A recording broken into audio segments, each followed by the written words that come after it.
at all times, tolerance and courtesy while working in the best interests of our community. And apologies, I have none received. We have some councillors who may be a little late, having come straight from a workshop. So I'll move that, we don't have to move it because we've received none. Confirmation of minutes. We've been pretty busy lately. We have minutes from the 26th of November and the 10th of December 2019. So I'll move that we confirm the ordinary meeting minutes of those meetings. Do I have a seconder? Seconded over there. Deputy Mayor Cashmore. All those in favour, please say aye. To the contrary, no. Carried. Declaration of interest. Are there any councillors with an interest that they need to disclose before this meeting and its agenda? If not, there are no petitions. There have been no requests for public input. There have been no requests for local board input. And I come to item 8, extraordinary business. I have received a request from Councillor Casey to discuss the bus drivers' industrial dispute. And I've worked with Councillor Casey and with a number of you on what I think is an appropriate resolution to pass. I think that Councillor Casey's request for a discussion under extraordinary business does meet the criteria for that. And I intend to move forthwith to the consideration of the industrial dispute as an extraordinary item, and I'll ask Councillor Casey to speak to that, please. And I understand that, first of all, I just have to explain why it's an extraordinary item. So on Saturday, just past, 800 bus drivers were suspended by New Zealand Bus after driving the buses all week and not collecting fares. So that we were blindsided by that. I say I was blindsided by that. I guess that we all were. And it's now Wednesday, and today's date is the Thursday. Thank you. Today's Thursday. Today's date is the 12th of December. In 13 days' time, it's Christmas Day. We have 800 bus drivers and their families who aren't being paid and haven't been paid since Saturday. We've got commuters across Auckland who can't get to work, who can't get to the shops, who can't do their normal business. And I think that it's incumbent upon us as a council to have a say in the resolution of that. And, you know, the Mayor did say, which prompted us yesterday, that he didn't think it was appropriate for council to be involved. I think we all realise now if council's not involved, this is going to be a protracted dispute. And I would like to see over tomorrow. I think that's what we all would like. So this is about finding a way through this with our help to get the bus drivers back to work. That's what they want. I'm sure that's what New Zealand Bus wants. I'm sure that's what Auckland Transport wants. That's what this council wants. So let's work together to make it happen. That's all this is about. It can't wait till February. That's our next governing body meeting. If this dispute is still ongoing in February, then we'll be out of a job, quite frankly. So it is our job to advocate on behalf of these bus drivers, and that's what I'm intending to do if you hear me out at the extraordinary business item. Sorry, Councillor, this is the extraordinary business item now. So I said, sorry, you might have missed it. I thought we had to pass it as a council. Oh, well, sorry, you've got to pass it first, yes. Oh, well, that was my speech asking you to accept the extraordinary business. That's okay. And I've seconded that we'll accept that. So I'll put the resolution. All those in favour, please say aye. To the contrary, no. Carried. And now we come to the resolution, which is on the screen now. It's something that I've talked to Councillor Casey about and a number of other councillors. I'm sorry I haven't had the chance to talk to everybody.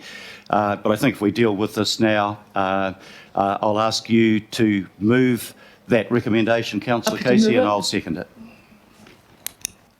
And can I speak now to the resolution? Okay. Councillors, if your phone on your emails or anything like mine, you'll know that the public of Auckland is very, very unhappy at the moment. And actually, they're not unhappy at the bus drivers. They're unhappy at New Zealand Bus suspending the 800 bus drivers. And they suspended them on Saturday, and it was a blow to everybody. Now there are no buses, and about 60%, is it 60% are running, 30 to 35% are not running. If you need a bus to get to work, you are really struggling with additional costs. You need to get an Uber, you need to get a taxi, you need to pay for parking. You need to carpool. You need to get yourself to work. It's not easy. People are suffering. People are losing they're not losing jobs just quite yet, but I can tell you this. If this goes any longer, then people will be struggling real hard to keep their job if they have no means to get to work. And you will all know people who are in that category. So we are Auckland councillors. We are leaders in our community. We are meant to advocate on behalf of people without a voice. The public of Auckland right now wants the bus drivers back to work. We understand that New Zealand Bus and the unions are poles apart. What can we do as a council? What can Auckland Transport do to bring them together, to look at the conditions of service, a sustainable outcome into the future? In our Auckland plan, we say, and I'll quote, we say, we want people to go across the region easily, safely and sustainably. Right now, easily, took me an hour to get in my car from Mount Albert this morning. No, that's not possible when there are no buses. Safely, try driving in rush hour. That's absolutely not safe. Definitely not going on my bike. Absolutely not. Sustainably? You kidding me? Fossil fuels? Have you seen the motorways since Saturday morning? Have you seen them? Absolutely chock. If they've ever been chock in the south, I don't know what you're like now. I'm hoping to hear from you down south. So, we're asking people to pay more when they're already struggling. And it's just not acceptable. So, what I'd like to ask you to support unanimously is that we ask our Chief Executive to look at options to solve this. And there will be options. And I know that not all the options have been put on the table. And sometimes it's not just about a bucket of money. It's about other things. It's about, do you know, for example, the bus drivers go out on a shift and then sit around for 4 hours unpaid and then go back out in their shift? Imagine if you're coming from the south, Daniel, you drive to work at 5 a.m, you do a bit of your shift, you sit around for another 4 hours unpaid, you do the second bit. What time do you get home and how do you feel? People love our bus drivers. They love our buses. They take us to where we want to go. We support them. One way of supporting them now is to ask the Mayor to look for solutions, ask our Chief Executive to help them, ask Auckland Transport to step in. Unfortunately, we didn't get the chance to put any questions formally to Auckland Transport this morning, which is a great shame, because I wanted to ask them what steps they have taken to date on this. Have they discussed it? Has their board discussed it? What does the board think of the suspensions? What role does Auckland Transport play in this? What role do we play in it? I am completely at your disposal. I think we do have a role, and I think we need to absolutely unanimously support these resolutions today and make this dispute end tomorrow, because it is possible. It is possible. Thank you, Councillor. If I can take a call in seconding the resolution, it's in 4 parts. The first part notes with concern the impact of the industrial dispute, and first and foremost we think on the commuters that rely on the buses to get to work, particularly at this time of the year. We think of the impact that the dispute has on the families of the bus drivers who are without an income while the dispute goes on, and we think of the impact on what all of us around this table want to see, which is a shift for people choosing to use public transport rather than a private motor vehicle. And of course, for them to make that choice, we need our services to be reliable, to be there when people need them, and the dispute means that those services aren't there. The second part of the recommendation requests Auckland Transport to work with New Zealand Bus, the employer, and the relevant unions to find a solution. The third requests Auckland Transport and our Chief Executive to work on a sustainable long-term solution. And the last, and I think the most important, is that I should write to the Minister of Transport on behalf of Council seeking that we move with urgency on the PTOM review, and we need to move with urgency because as our bus fleet increases, we're having increasing difficulty in recruiting and retaining bus drivers. fundamentally, if you want to expand the bus service and you need the people ready and willing to take on that responsibility and utilise their skills to drive, the occupation has to be attractive. It's not sufficiently attractive at the moment, otherwise we wouldn't have a shortage of bus drivers. It's not attractive because for the responsibility you bear as a bus driver, you don't get paid extravagantly to carry out that responsibility. You have, as Councillor Casey mentioned, often have to deal with split shifts, and that's really difficult and disruptive in the life of those who are driving. We competitively tender for bus services under the PTOM model, and there needs to be an element of ensuring that the service we choose is the best service. But what we don't want to see is a race to the bottom where we are incentivising our bus companies to hold down artificially the wages of those who perform that service in order to secure the contract. And the Minister of Transport has acknowledged that, and there are two separate reviews that are taking place at the moment. One arises out of the Memorandum of Understanding on the Employment Relations Act, the working party set up there to deal with meal breaks and rest breaks. And as you know, we have already, as a consequence of the Employment Relations Act amendment, we have put money aside to ensure that those meal and rest breaks can be provided when they ought. It's in nobody's interest to have bus drivers that are driving at the time when they feel tired, or they haven't eaten, or they haven't had a toilet stop, or whatever. So that's one important piece of work that is happening right now. The second is, as announced by the Minister, the Public Transport Operating Model review. And what in this resolution I want that review to do is, and I'll quote from the recommendation, to ensure that the problems of recruitment and retention of bus drivers are addressed. That is actually necessary for us to provide a service that operates effectively, but also to ensure a fair and equitable resolution is reached around drivers' wages and working conditions. What I've said I don't want to do is become involved in the dispute around the collective agreement. That is an industrial dispute. Positions are adopted by either party. They change day by day. I'm advised that there is a new offer on the table. I don't know what it is, and it's not my role to be an arbitrator, and it's not my role to be a mediator. I don't have those particular skills, and I don't think we actually want to go back to the days of arbitration that we left behind us with the ICNA Act. But I do want to see bus drivers get a fair go, and I do want to see the ability of the bus companies, without feeling under pressure from us, to pay a reasonable wage for the job. We've worked really hard around this table to give a living wage, and we want to make sure that our bus drivers are paid appropriately. So I think the best way that we can be constructive is not to intervene in the midst of the dispute when the parties are negotiating, and we don't want to stand between the parties. We don't want to create excuses for either side not to confront the issues and resolve the issues. But we do want to demonstrate that we will take the action through PTOM to make sure that the funds are there so we can properly recruit, retain and pay a fair wage to people, and that's why I'm seconding this resolution. Are there any further discussions? We've got Councillor Watson. Yeah, thanks.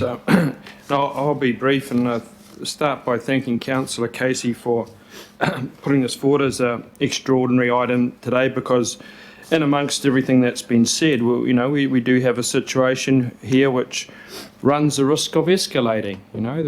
There's replacement services at one stage here, that was being sent out to one part of Auckland, and protesters trying to stop them or getting on the bus. So in any situation like this, where feelings are running high, I think things can get out of hand. Have a look in South America for what happens when you sit on your hands over a protracted period of time. And in the past, we have been open to that accusation that we've kept our distance. I mean, in some ways we could be open to that accusation with the ports, where There's the veritable bushfires of the port potential disposal, and they said, well, what's Auckland Council view? And well, what is it? We haven't had a meeting. And similarly in instances like this, and I'm not questioning the mayor's assertion of keeping out from the specifics of the negotiation, but we are there to represent people, and I think this has actually highlighted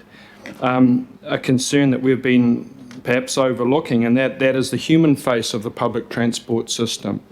We were rushing out buying big shiny new trains and lovely big double deckers flying up and down the northern motorway. Who are the people at the heart of that, both in terms of control of the piece of equipment itself, but also in terms of the interface with the people that we want to get on and use this service in increasing numbers? Well, it's the bus drivers, of course. And when you look at the mechanics of their working day, and I'm somewhat ashamed to say I thought those split shifts of that magnitude had gone back in the 1970s or 80s, but they haven't.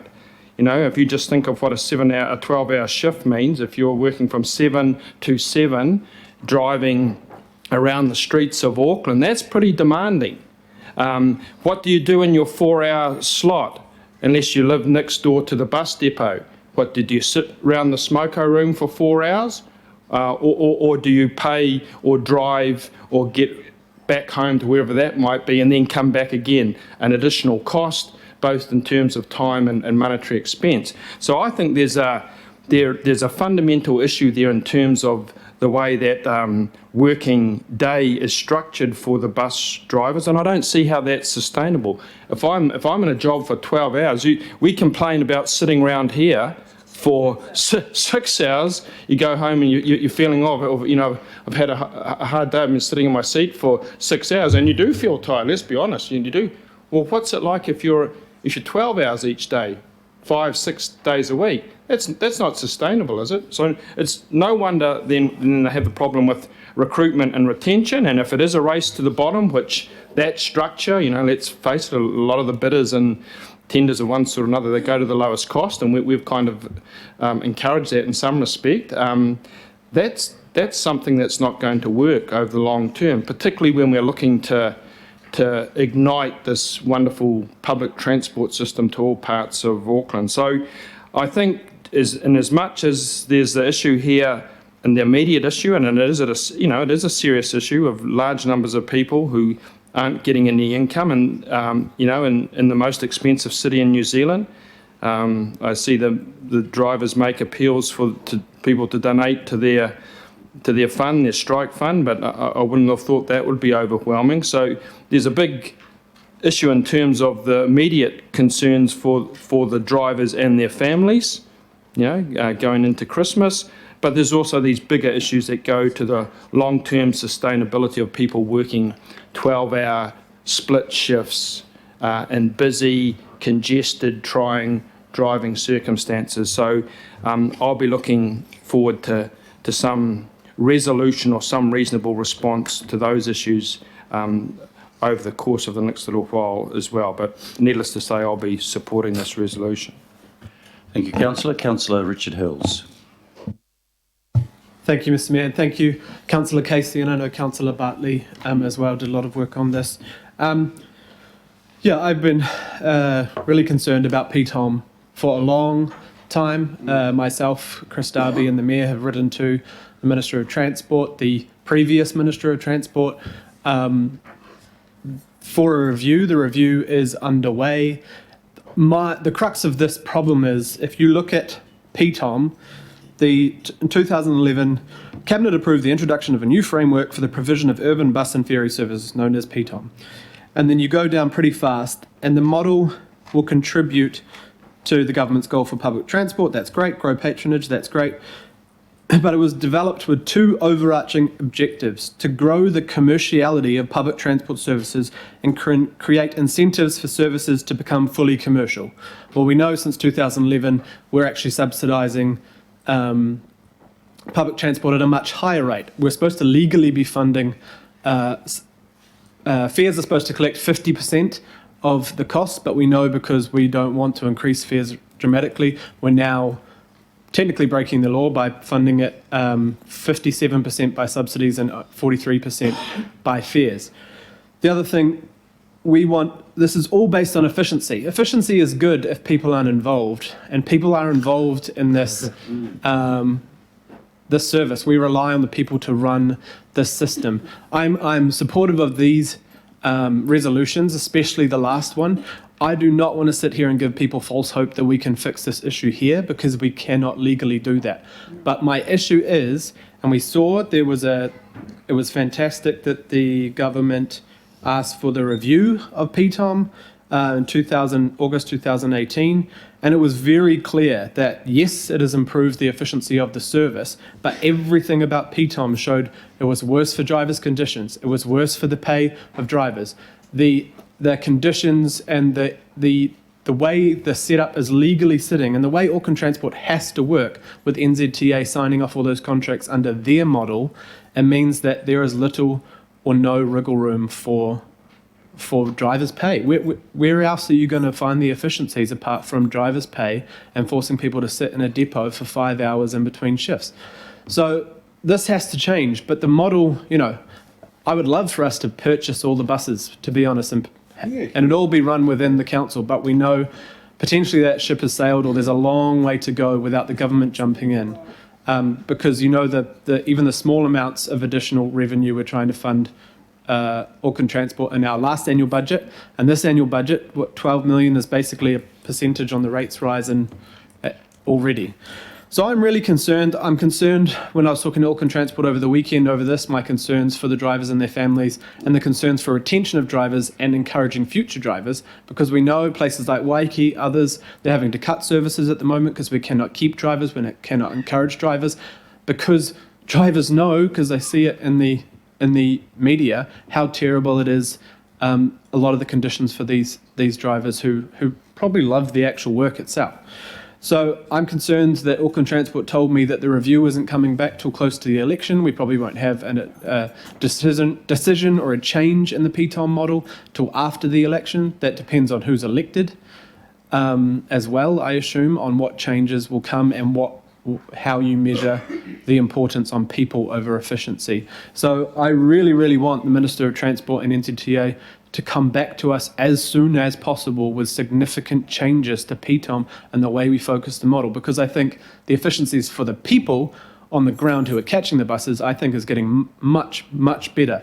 But the problem is the people who are doing the work, driving us around our city, it's not good at all. So we have to find that balance, but we need the government to act quickly, because they've made promises to us and promises to those drivers. And, my thoughts are really with the drivers and their families, but we need an urgent way to fix this, because people all over the city are affected, but especially the drivers and their families. Thank you, Councillor. Councillor Sayers. Thank you, Your Worship, and I'll be brief. I'm prepared to support this resolution in full, and I just hope that both parties, all the parties involved, find a mutually beneficial outcome as quickly as possible. I did just want to mention that, reinforcing your point, Mr Mayor, about Auckland Council not becoming a party to this dispute. This is between the drivers and their individual contractors, their employers. Those contractors would have negotiated a margin in their contracts for risk, and that risk would include possible wage movements, I'm sure. So it is important that the resolution, I believe, didn't ask for any financial bailout by Auckland's ratepayers. That's because it would send the wrong signal to every CCO and Auckland Council contractors, those employees, that we can be used as a potential industrial relations bailing out service, which I think is the wrong signalling. So just in conclusion, yes, I'll support this resolution in full, and I do wish all parties involved speedy resolution to the issues. Thank you. Thank you, Councillor. Councillor Coo. Thank you, Mr Mayor, for allowing this to come forward as an extraordinary item. Kia ora koutou, and thank you also to Councillors Bartley and Casey for their initiative in and bringing this to us, because I think it's very symbolic that we're discussing this on the day that we had our first CCO Oversight Committee meeting, because I've heard around this table that we very much feel that we should be having more control of our CCOs and giving them far firmer direction.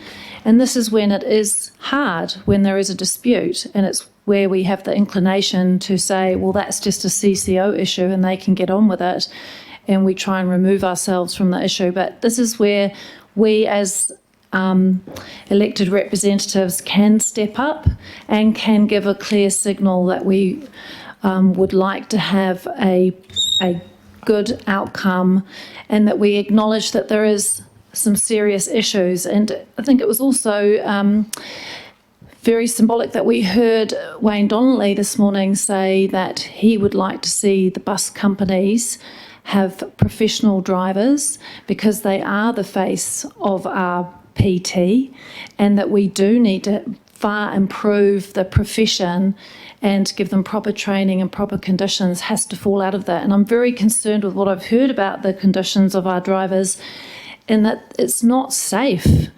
There's all the health and safety issues around their conditions in terms of home life and poor wages, but I'm also concerned about what it means for our driving conditions, and that we have drivers who are there's a lot of churn, and so they're not getting proper training, they're not actually able to drive safely on our roads. So that has a whole lot of implications as well. So I do commend this to councillors, that we can actually seek an outcome, or look to Auckland Transport to resolve this with NZ Bus and the unions.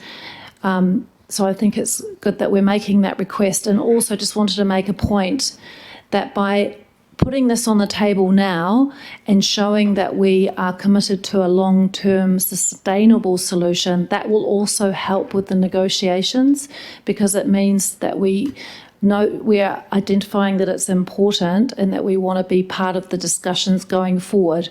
And my understanding is that that really will help resolve the dispute now, if all the parties know that there's a longer term commitment for addressing the terms and conditions as that's been identified there in C and in D. So thank you for this opportunity to bring it forward, and for us to take a stand on it, resolving this dispute and seeking better terms and conditions for drivers.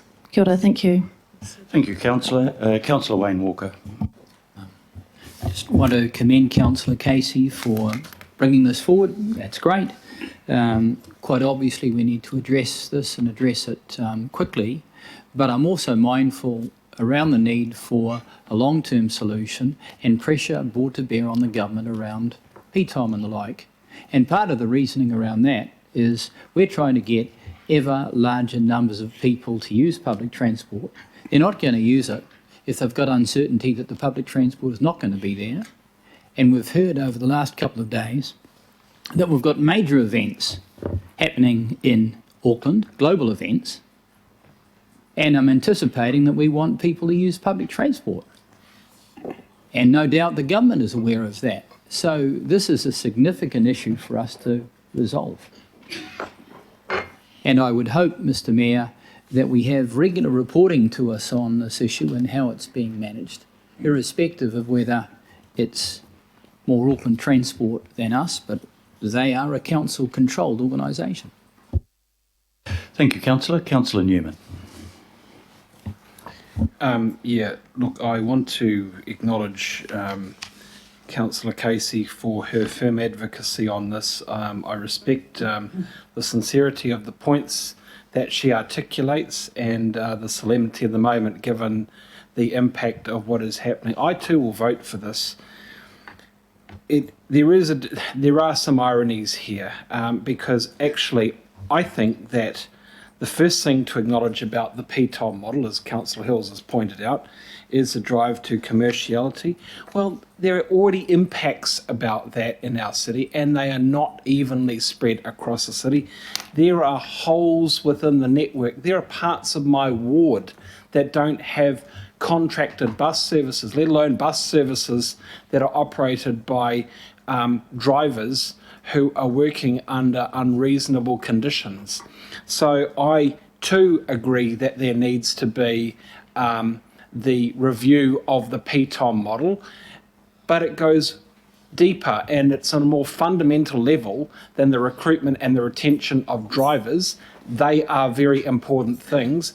It also goes to the fact that the PTOM model creates a disincentive to operate and to contract services where you can't achieve any sort of fare box recovery, where there is no commerciality, and therefore there are parts of our community that are just completely off the grid, and we struggle and we fight to try and get a contracted service within the RPTP, and it is a rather lonely point of advocacy. But if there is one good thing that comes out of this dispute, I never want people to be subject to a lockout. I do hope that this raises the issue of the need to ensure that we actually get an equitable allocation of services across all parts of the Auckland region. I'm not quite sure what sustainable long-term solutions look like. Does that mean increasing the amount of revenue? Does that mean that we have to up PT fares and to squeeze down concessions because we've got to raise the amount of revenue in order to pay for the cost of these contracted services?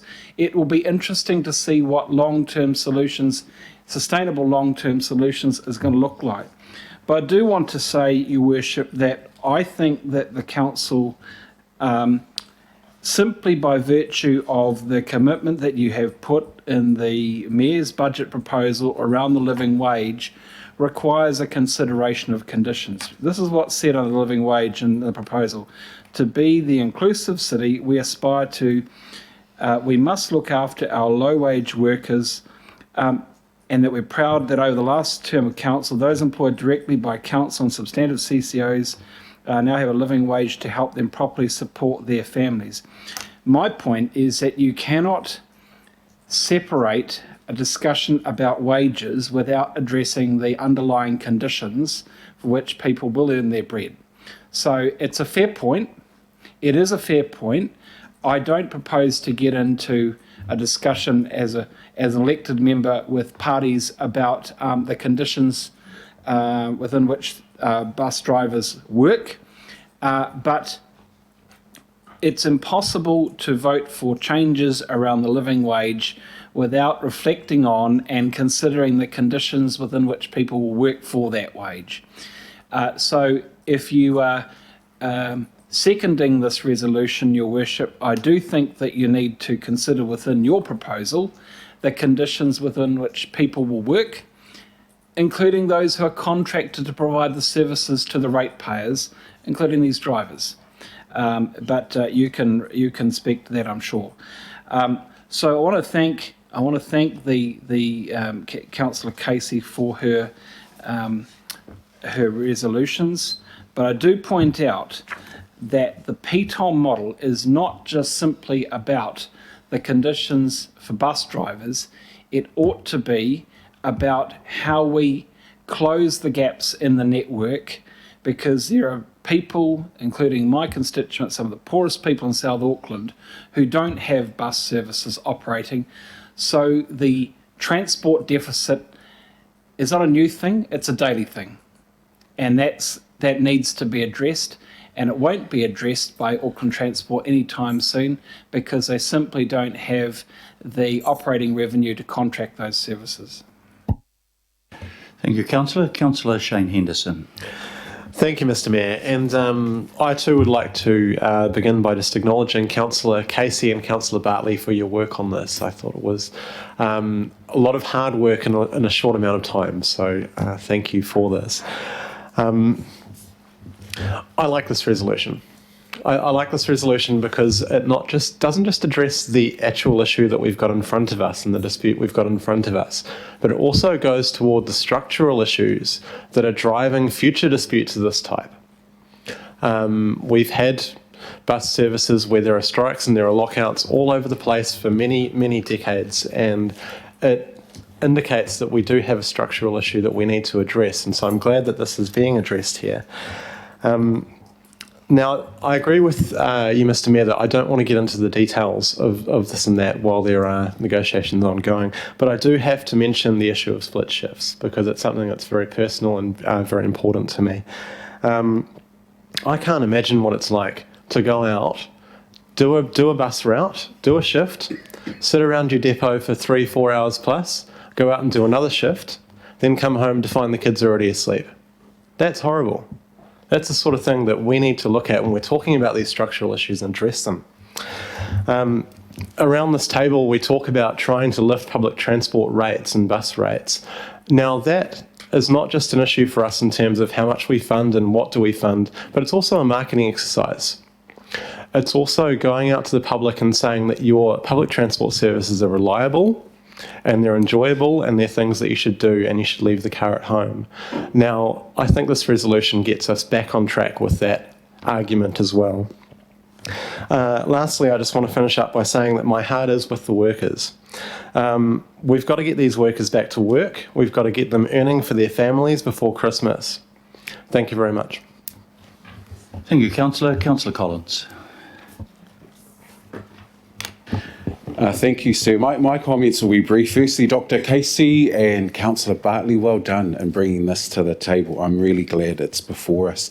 Sir, I just wanted to reflect on the number of bus drivers. I was going to say maybe I do have a conflict because I'm related to so many in our family who are bus drivers. But I just want to take a step back and remember the stories of the number of bus drivers that were speaking to me when Waka Pacific lost the contract, and a lot of those bus drivers had to go to the new company, and a lot of them feared the fact that the conditions were about to be changed, they would lose long service and all of those kinds of things. They went with it anyway because at the end of the day they need jobs, they need to be able to bring some money home to feed the families.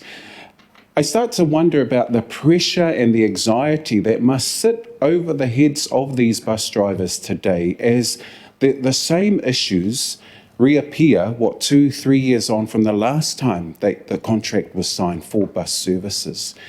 And it's just before Christmas. It's one of the worst times in the year where, I don't know what it is about certain companies that want to restructure or have these kinds of things happen just before Christmas, but it puts huge, immense pressure on what is mostly working poor families who are doing everything they can to get by. And so I want to completely endorse the recommendations. I'm glad that this has been brought to the table. And I guess one of the reasons why I cheekily text Dr. Casey yesterday and saying, well, I'm thinking about supporting it is because at the time I didn't think it was strong enough.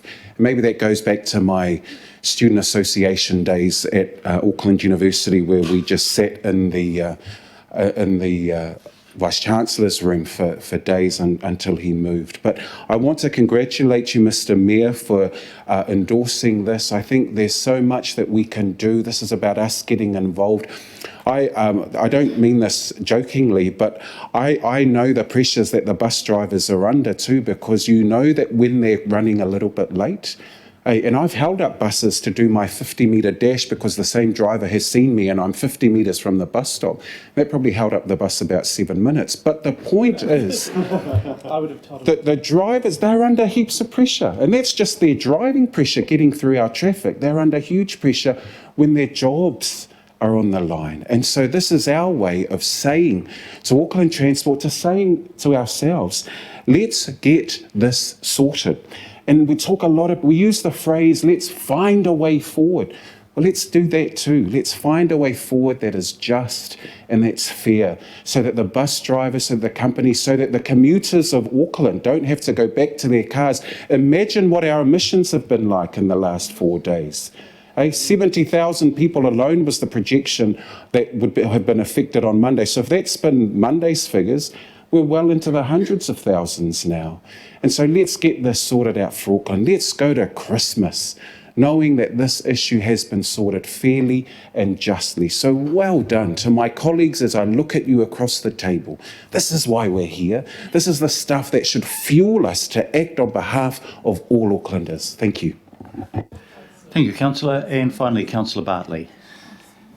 Thank you, Mr Mayor, for allowing this to go on the agenda. Thank you, Councillors Casey, Coombe and Henderson, for your work on this. I really didn't want us to make a big deal out of it because I'm really trying to have no more drama until the end of this year. But I really felt that we had to do something and that we do have a responsibility because at the end of the day, it's us that's, the parent of Auckland Transport, who are the ones that are contracting with New Zealand Bus. And on a personal level, the Panmure depot was suspended, and I go to church with a lot of those bus drivers. And they're my friends' parents. And my friends are talking about how they're going to have to cover the bills over Christmas because their parents can't pay for it. So it is very real. It's not just something we read in a report. And I'm not trying to go in hard and bat for the bus drivers because they don't stop for me when I try and get on the bus. They make me run, and then they joke about it and they go, "Oh, good run, councillor." And I'm like, "Yeah, you wait. You just wait." But I think it is the right thing to do. And this is Christmas, and I can't imagine 800 families struggling because Christmas is already hard for people, and this is just making it worse. I support these recommendations because it does say that the drivers are important and that they're an asset. And for the life of me, I couldn't find any reference to drivers being an asset or important on the New Zealand Bus website. But that's okay, no, it's not okay. But anyway, I just wanted to mention that. It is true that this bus driver's occupation is not an attractive occupation, especially with the split shifts. And I thought it was only us that worked all day and all night. But the difference is we get paid really well for it. If you factor in the split shifts for these bus drivers, they don't make a living wage. And I think, if you factor all of that in, and that's not good as well, considering the stance that our council is taking in regards to living wage. I look at the Waikato Regional Council, thanks to the two from First Union, Louisa and Robert, for telling us about how that regional council got involved in their bus dispute. So, it isn't something that hasn't been done before by a council. You can't go past the 70,000 bus users that are put out by this as well. And, I have constituents saying to me, yeah, we're bus drivers. They're affected. But then I have constituents saying to me, get our buses back out there, because we rely on those buses. So not just the 800 families, but also the 70,000 bus users. I think that is, so that is something I want to say. And it was good to hear Auckland Transport this morning talk about wanting to do something about this industry, because we heard about one company, they had 230 drivers, and 130 of those drivers quit after a month to 6 months. So it's not an easy thing to do. So I'm really happy that we are entertaining these resolutions, and I hope it goes some way to resolving this. But thank you, everybody. Thank you very much. Are there any other? Councillor Fletcher? Thank you. I too want to add my congratulations to those who've brought this forward. When we think about it, the journey of the last 20 years has been to try and provide really first-class opportunities for Aucklanders to travel in public transport across Auckland. If we're sincere about that, and if we want to continue to see the growth in patronage, we have to give first-class conditions to those that are responsible for the services. So I give my absolute support to this and hope that the matter can be resolved in an equitable way for everyone. Thank you very much. Well, that's 12 speeches for, none against. Nobody wishes to speak against it. You do have a right of reply if you choose to exercise it, Councillor Casey. I just wanted to say thank you to all the speakers, and I hope that the unanimous support of this Auckland Council will send a strong message to the bus drivers who are currently on suspension. Thank you very much. I'll put the resolution. All those in favour, please say aye. Aye. To the contrary, no. Declare it unanimously carried. Thank you very much. And now we come to the more mundane items on the agenda. Item number 9 is the Auckland Unitary Plan. If I can ask Katie Maxwell and John Dogood to come to the table. And the purpose of this is to appoint independent hearing commissioners to hear submissions on a private plan change. I think that involves about 1,800 square metres of land. Not hugely controversial, but Katie or John? Warren, who would like to speak to it? Probably just briefly, actually, I think. And if I could get you to use the microphone, please.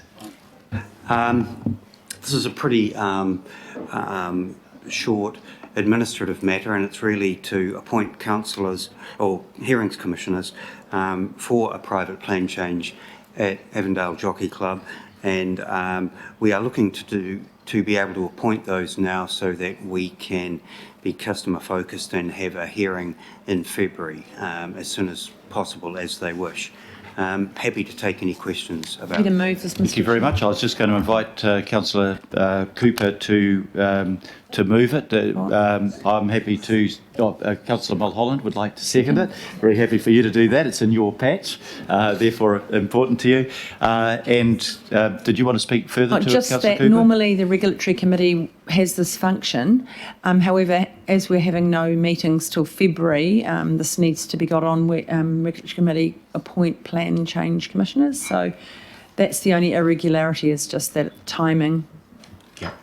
Thank you, Councillor Cooper. Are there any questions?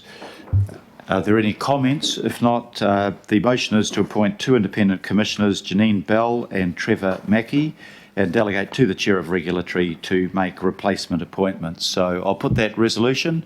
All those in favour, please say aye. Aye. To the contrary, no. Carried. Thank you very much for coming to the table.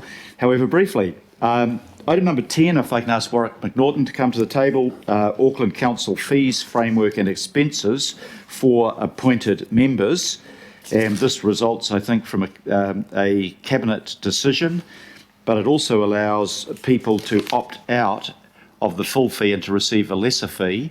And perhaps the explanation for that people should be aware of, if you are, for example, on a disability payment, sometimes you will not want to earn the full fee because it detracts from the payment that you'll otherwise be getting under your disability allowance. But Warwick, do you want to? Sorry, I'll get. I'm happy to move that. Who wants to second it? I'm looking at Councillor Philippina. No, not for that. Not for that reason, Councillor. Warwick, is there anything further you want to add to that? Just to point out that all that we're asking you to do is to agree to replace Appendix B on the current policy with a revised Appendix B. Yes. The revisions to that Appendix B simply update the rates of meeting fee in line with recent changes to the Cabinet Fees Framework, and also brings the payments for the Youth Advisory Panel into line with all the other panels. My apologies, when I prepared the item, I uploaded the 2014 policy. The current policy is 2017, but that actually doesn't have it doesn't make a difference to the... Thank you very much, Warwick. Are there any questions? Councillor Henderson? A comment. Well, we'll move. If there's no, question, Councillor Darby. Just something I raised once before. We're dealing with our own expenses policy, why we have a mileage allowance, and I was told that that's what the IRD uses. But having checked the IRD website, they actually have a kilometre allowance. It's 45 years since we got rid of miles. I'm just wondering, we might like to move on with the IRD. It's expressed as a rate per kilometre, and it's actually set by the Remuneration Authority, not the They IRD. still call it a mileage allowance. The Remuneration Authority is probably made up of really old people. It's not that, it's just hard to say kilometrage allowance, isn't it? I don't think we'll dwell on that. There's some room for nostalgia, Councillor. Are there questions? Any questions before I go on to comments from Councillor Henderson? Okay, Councillor Henderson. Thank you. And I just really wanted to briefly say well done and thanks for bringing the Youth Advisory Panel into line. That's awesome. I can't wait to work with those guys and girls. Excellent. Yep, that was a decision we've made, and it carries through into this paper as well. Any further comments, Councillor Casey? Just a shameless advert for membership of the 6 demographic advisory panels.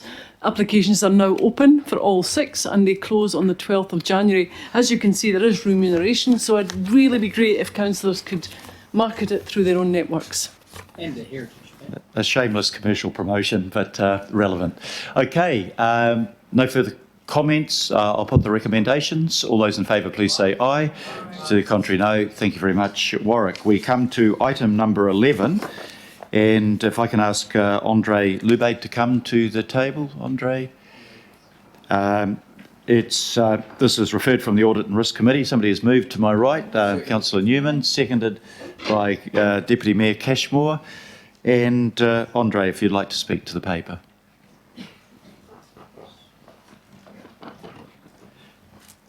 Thank you, Your Worship.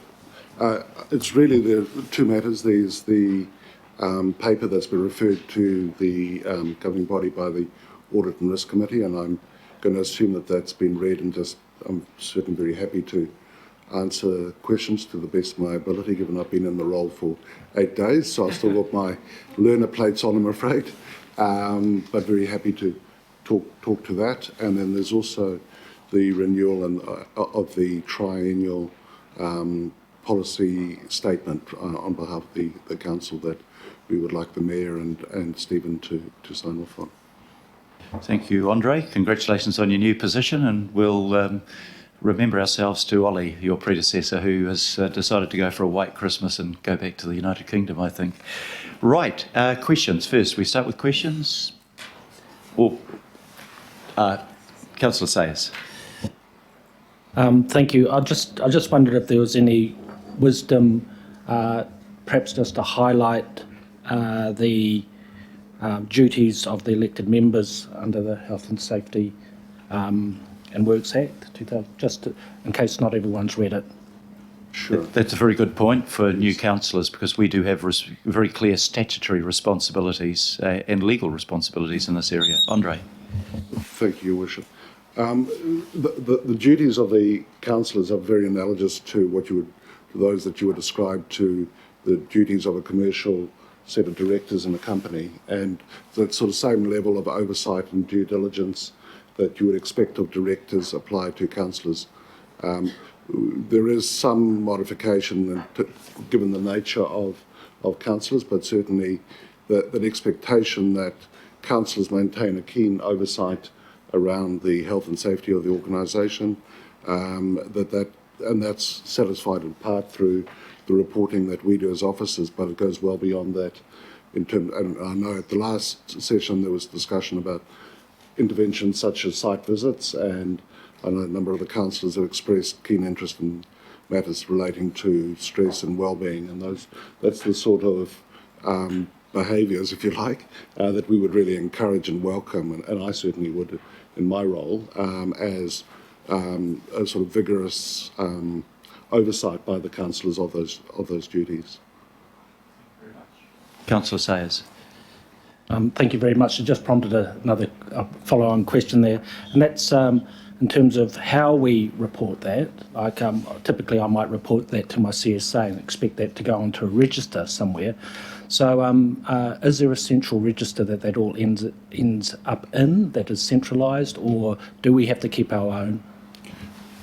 As far as I'm aware, there's no central register, but I think one of the things that came out of the last term was this idea of perhaps providing a bit more structure around site visits and encouraging that, and I think that's something we as officials will be trying to encourage and put a bit more emphasis on, and also we'll give you the opportunity to record the observations that you make through a central register, and I think that's a great idea, and I welcome it. Thank you, Councillor. Thank you very much. If there are no further questions, are there any comments? If there are no comments, I'll put the resolution. It's a noting resolution. All those in favour, please say aye. To the contrary, no. Carried. Item number 12 is a summary of governing body information, and I need somebody to move that we receive that summary. Councillor Desley Simpson, and seconded by Councillor Efeso Collins. Are there any questions? We don't usually have questions on this item. I'll put the resolution. All those in favour, please say aye. To the contrary, no. Carried. Item number 13 is an open process report on the appointment of the independent panel for council-controlled organisations review. This comes up under confidential on the confidential agenda. So I'll move that we note it. Do I have a seconder for that? I saw another person keen to second, Councillor Dalton. If there are no questions or comments, I'll put that resolution. All those in favour, please say aye. To the contrary, no. Carried. Item number 14, likewise an open process report setting the Chief Executive's performance objectives, and that's to agree to the new performance objectives for the Chief Executive, Stephen Town, and it's just to note that there is a confidential report included, so I'll move that, seconded by Councillor Young. All those in favour, please say aye. To the contrary, no. Carried. Item number 15 is the process for the governing body to appoint the next Chief Executive. And that also is an open process report, and there is an item under under the confidential section. So moved by Councillor Fletcher, seconded by Councillor Henderson. If there are no comments, I'll put that resolution. All those in favour, please say aye. To the contrary, no. Carried. I now wish to move the procedural motion to exclude the public on the basis of confidential information, private information about potential candidates, information relating to performance objectives yet to be agreed to, and information relating to a process for the next Chief Executive. So I seek somebody to support that, to move that, as Councillor Collins, seconded by Councillor Simpson. I'll put that resolution. All those in favour, please say aye. To the contrary, no. Carried. We'll just take a bit of a breather. I think nobody is here that ought not to be here. If we just close the doors, we'll move on to our confidential agenda.